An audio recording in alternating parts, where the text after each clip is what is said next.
Sagoli swagweg. Hello everyone. Yagonasta noste neongets. My Oneida name means she treasured her corn. My English name is Samantha Dockstader. Wagegwaho ni wagitaload. Onyata aga ni wagahajod. My clan is Wolf and I'm from the Oneida Nation. And today I'm going to share with you on how to lye corn using ashes and also make corn soup. I'm going to first start by showing you all the supplies that you're going to need. And so this is going to be a full day process for you. So when you plan to do this at home, give yourself a full day, like give yourself 8 hours. And try to not rush things, but you want to just, not have other things scheduled so that you can just focus on making your corn. And I'm going to show you what we're going to use today. We have corn, like Tuscarora white corn. We're going to be lying 4 quarts of corn today. And we're also going to need a pot. I have a pot behind me that's ready on the stove. And we're going to use a stainless steel pot. If you use an aluminum pot and you add ashes to it, I'm not sure of the exact chemical reaction, but aluminum will make your ashes get really foamy and it'll make a big mess. But if you use a stainless steel pot, the ashes, they don't foam up. So we're going to have the stainless steel pot, the corn, and this is a black ash corn washing basket. If you don't have a basket, it's okay.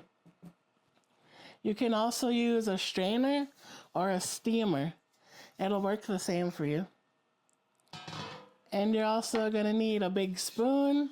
A wooden spoon works best. And you're also going to need a tea kettle, so that you're constantly boiling hot water, so that when you have to add water to the corn, it's already hot and it keeps the temperature. And so we're also, for the corn soup, we're going to add beans and salt pork. And the beans that we're using are, I already start soaking them, but this is what the package looks like. I use dark red kidney beans, and I also use Romano beans. So kidney beans, they're not my favorite bean, and they're also not the favorite bean of my grandma's, of both of my grandmas.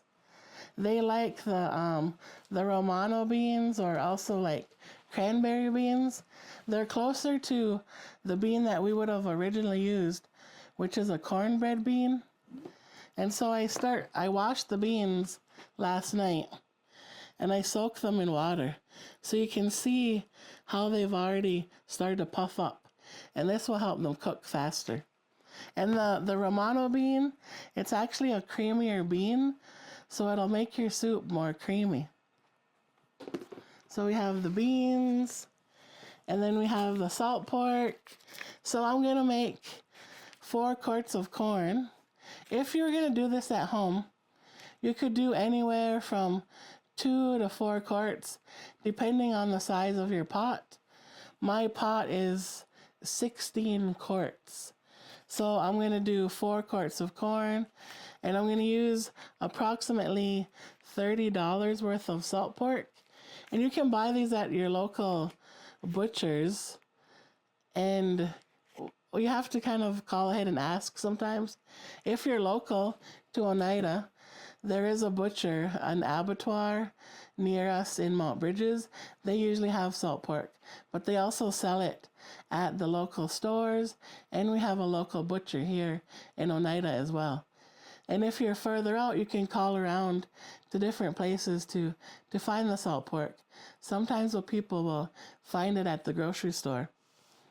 And then we have the main star, our ashes.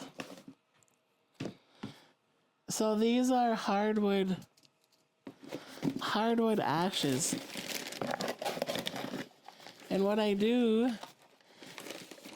is we're going to strain them. So you're going to put your ash into a strainer, and you're gonna sift it into a bowl. And then my extras, my little chunks, I put them in this tin. But we're gonna sift that, and we're gonna use approximately 1 cup of ash per quart of corn. And if you don't have a wood stove, I'm fortunate. I'm really lucky that I have an uncle who still heats his house with a wood stove. So I always have, a good supply of ashes. But if you don't have a wood stove, or if you don't know anyone that has a wood stove, you can also buy like a little fire pit and make a fire outside, and just have like a little bonfire. And then after that bonfire goes out, scoop those ashes out, and you can use those ashes too. Lying corn with ashes is real special because when you soak and boil the corn in the water with the wood ash, it loosens the hull and the germ of the corn.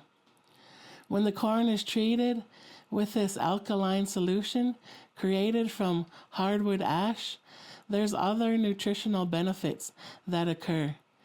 It increases the availability of protein. It imports calcium to the kernels. It supplements the calcium to balance its higher content of phosphorus.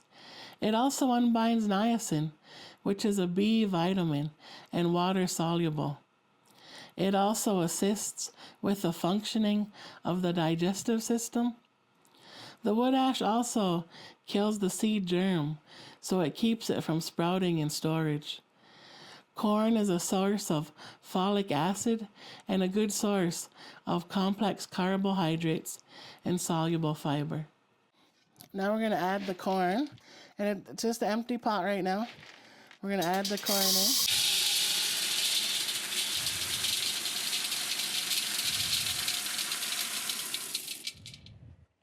And we're going to fill it about halfway up with water.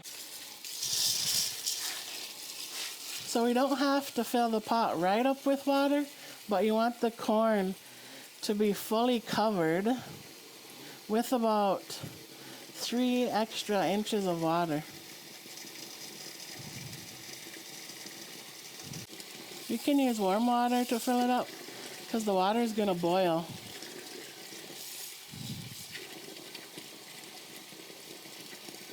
Sometimes you'll see little corns will float to the top. You can pick them out if they look off color. So now we have the corn in the water. And we're going to put it on the stove for the first boil. And I just have an electric stove, so I'm going to put it on ultra high for the first boil, and I'm going to put the lid on it. And I'm going to let this cook for approximately 1 hour for the first boil. And you want like a rumbling boil. Now that we have our corn on the stove for the first boil, that's probably going to take about an hour. And I have an electric stove, so I'm putting it on high heat. If you have a propane or gas, natural gas burns the hottest. So if you have a natural gas stove, it'll probably take less time. And then propane is second in line, and the electric stove, that's the lowest temperature of heat, so it will take a little bit longer. And so you want to adjust your cooking times depending on the kind of stove that you have. So now we're going to cut up the salt pork. This little chunk costs $4.90. It all depends on the size of the pork and the meat. And you just want to cut it up into chunks that are kind of bite size.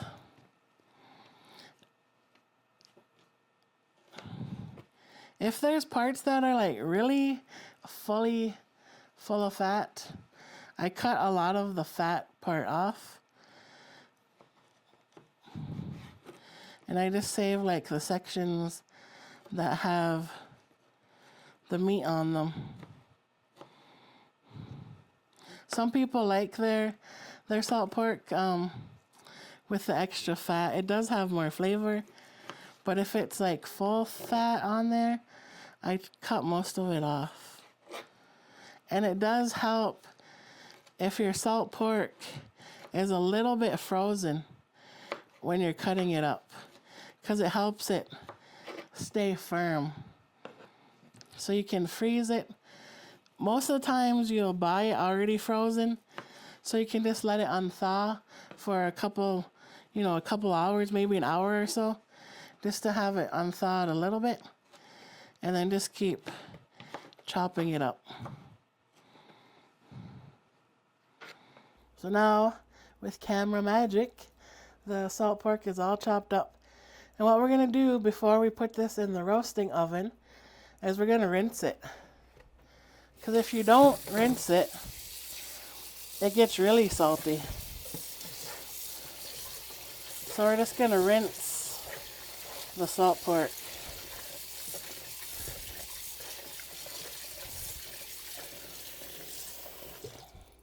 Just give it like a quick rinse.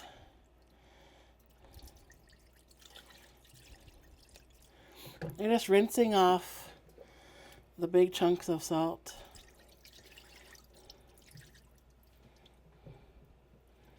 You can use a strainer if it's easier too. But yeah, just give it a quick rinse. Then we're going to put it in the roasting oven.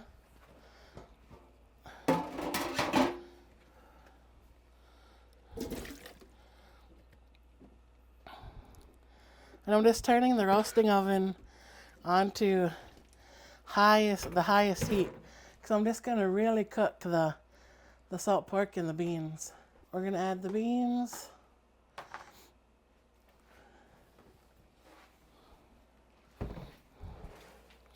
So these beans, they're already washed. You want to make sure you always wash your beans good. I soak them, I rinse them, I wash them, and then I soak them overnight in water. So that'll help them to cook faster.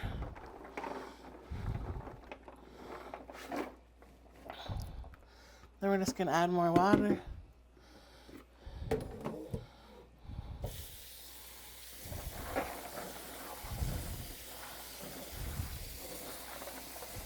Make sure everything is covered in water.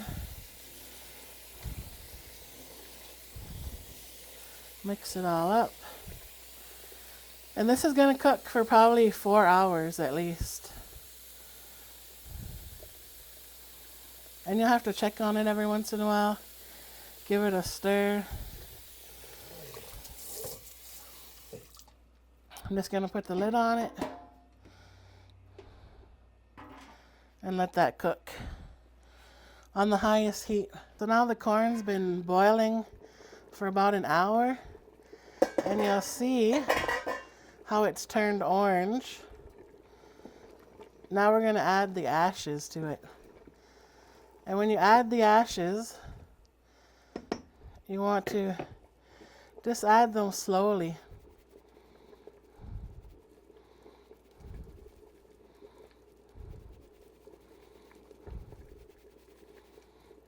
And you can give it a stir.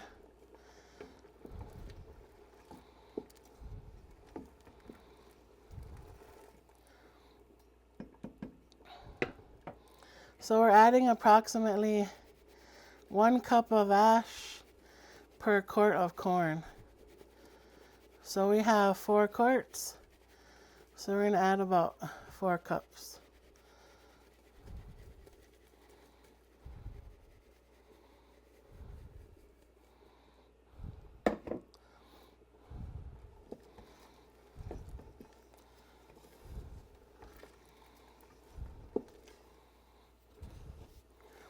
And you're going to have to keep stirring this, because if it gets too thick and gets stuck on the bottom, your corn can burn.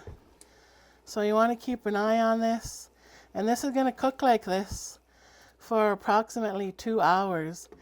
And if it gets too thick, you can always add hot water.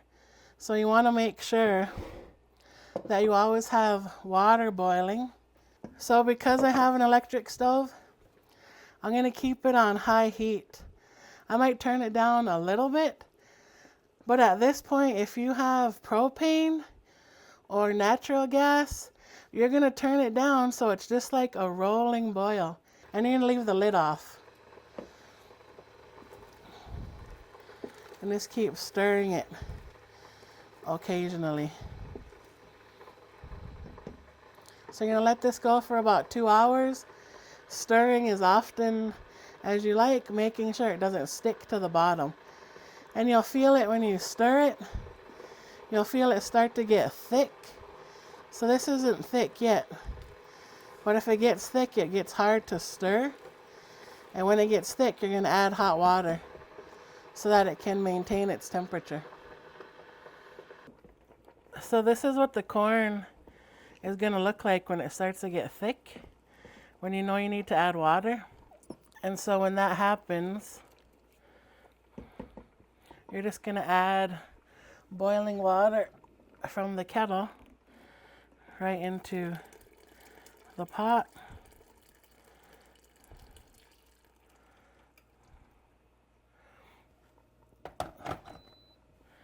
Then you can stir it up and you'll see how it loosens it up. And so this corn is almost ready to wash now. For the first wash, we're going to wash the ashes off. So this has been cooking for almost 3 hours. And during this 3 hours, I probably added water 4 times. So you just have to make sure you keep an eye on it. And then you'll see the shell of the corn is starting to come off in the eye. So it's not fully cooked yet. This is the first wash, but you'll see how it's starting to soften up, and the corn has puffed up. It's almost like doubled in size. So this is just the first wash to wash off the ashes, and then we're going to do another boil. So I just already washed out my sink, and I'm just going to wet the basket.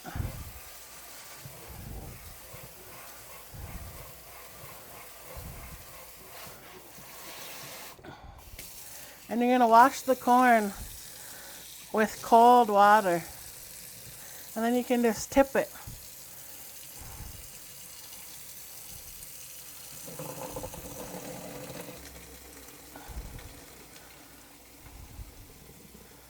And this is 4 quarts. And usually this basket will comfortably hold 3 quarts. So the rest of the corn I'm going to put into the strainer. So you're just going to take the corn now and run cold water over it. It's going to be really hot. So you don't have to don't stick your hands right in it because you might get burnt. But you're going to start to use the basket or the strainer, and you're just going to kind of roll it.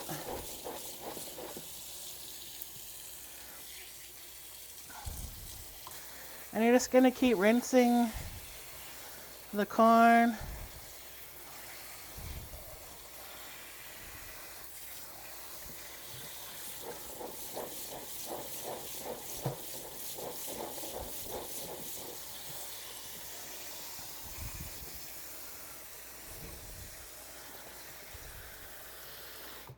I'm just going to take this out for a minute and use that strainer so they can see. I'm going to put some of the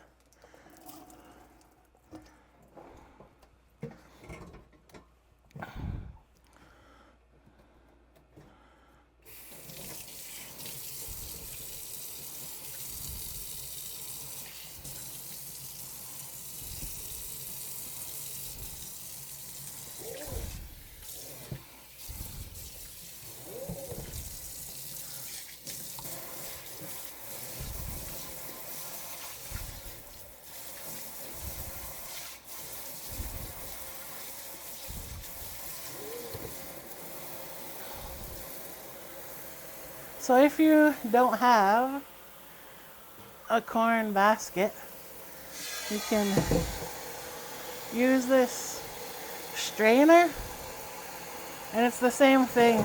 Run cold water over it. And you're also going to want to wash your pot, because after we wash the corn, we're going to put it back into the pot in a clean pot. So if you use a strainer, it's the same thing. You're just rolling your corn. When the first rinse of ashes are off,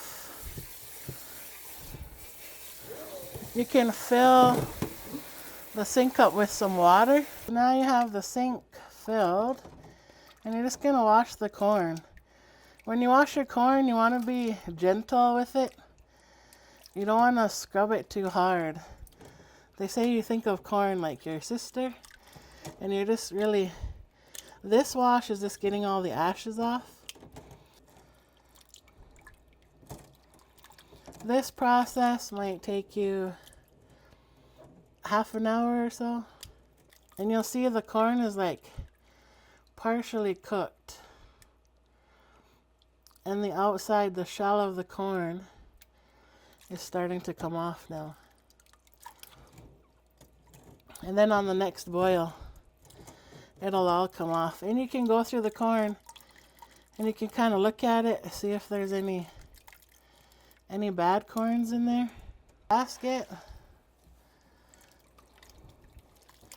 So the weave of the basket actually gives you kind of like a place to rub your corn on, and that helps you. It helps remove the shell, the outside of the corn. So this weave on the basket is designed to do that. So you want to gently rub the corn on the sides of the basket, but just gently, so that you have a clean pot. And then we'll put it back on the stove, put the corn back in, fill it back up, and let it boil again. So now the corn is all washed.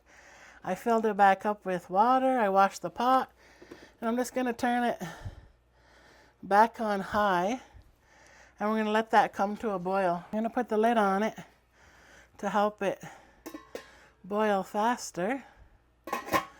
And so once it comes to a boil, I'm going to turn the heat down a little bit and let it cook for 2 more hours. Okay, so we're about 7 hours in now, and the corn is ready. You'll see it's like probably almost tripled in size, and you can grab when it's hot.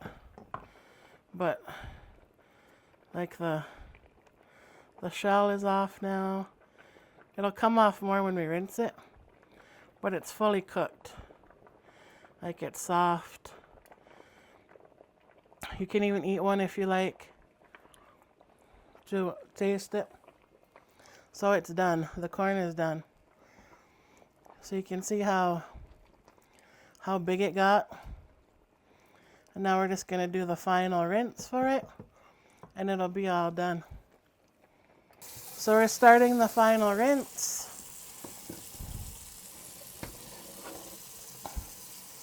It does help when the stove is close to the sink.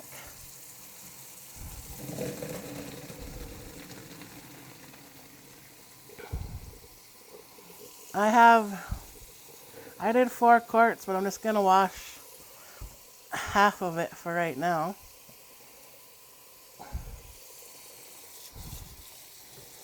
And you just use cold water.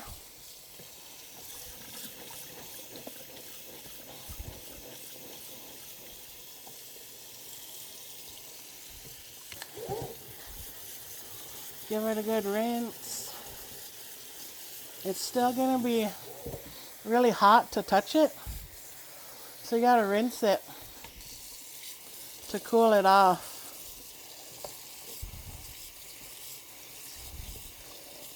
So you're using cold water for the rinse.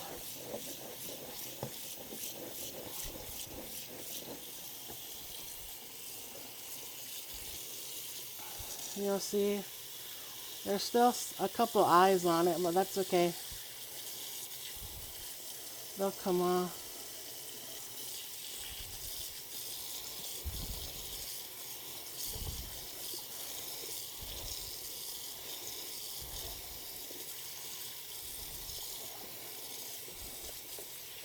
And you just want to be gentle with it. You're just making sure the hard part, the shell of the corn, is coming off.